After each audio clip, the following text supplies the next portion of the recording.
ఈ సైకోకు అర్థమైంది. ప్రతిరోజు మీ దగ్గర నుంచి డబ్బులు దోచుకుంటున్న దుర్మార్గుడు ఈ సైకో జగన్ అని చెప్పి కూడా నేను మీకు తెలియజేస్తున్నా. ఇదే కాదు, ఆర్టీసీ రేట్లు పెరిగాయా లేదా, ఇంటి పన్ను పెరిగిందా లేదా, చెత్త పన్ను పెంచాడా లేదా, చెత్త తీశాడా, ఏమైనా మార్పు ఉందా? ఎవరు కట్టించారు మీకు? మరుగుదొడ్లు నేనే కదా కట్టించింది. చెత్త పరిశుభ్రమైన గ్రామాలు పెట్టింది నేనే కదా. సిమెంట్ రోడ్లు వేసింది నేనే కదా. వీధి దీపాలు పెట్టించింది నేనే కదా. ఏమన్నా ఒక్క పని అయిందమ్మా? ఒక్క రోడ్డుకు మట్టేశాడా అని అడుగుతున్నా. గోతులు తీశాడు రోడ్లన్నీ. ఆ గోతుల్లోనే వీళ్ళ పూడ్చాల. మీరందరూ కలిసి పూడ్చడానికి సిద్ధంగా ఉన్నారా అని మిమ్మల్ని అడుగుతున్నా. అంటే లెక్కలేనితనం, వ్యవస్థల్ని నాశనం చేశాడు.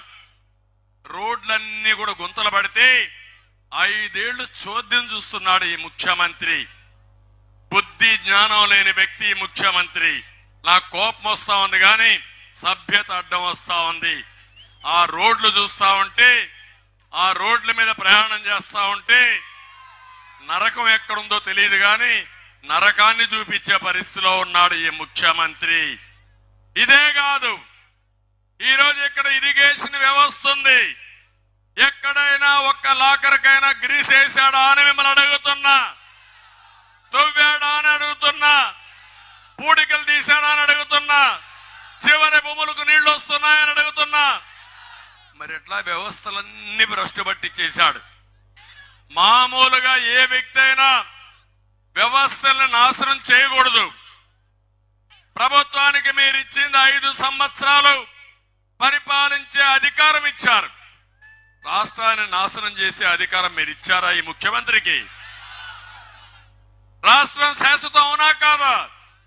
సమాజం శాశ్వతం అవునా కాదా?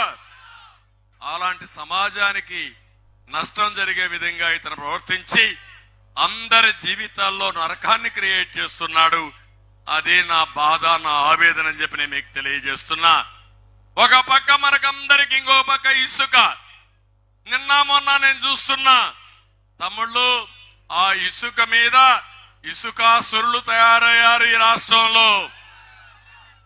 గోదావరి నదిలో ఇసుకంతా దోచుకుని గుట్టల గుట్టలుగా పేర్చి ఒక్కొక్క లారీలో 40 టన్నులు పంపించి ఇసుక దోచుకుంటున్నారు తమ్ముళ్ళు. అదే నా బాధ. ఒక్కొక్క టన్ను మీరు చూస్తే 1000 రూపాయలకు అమ్ముకుంటున్నారు.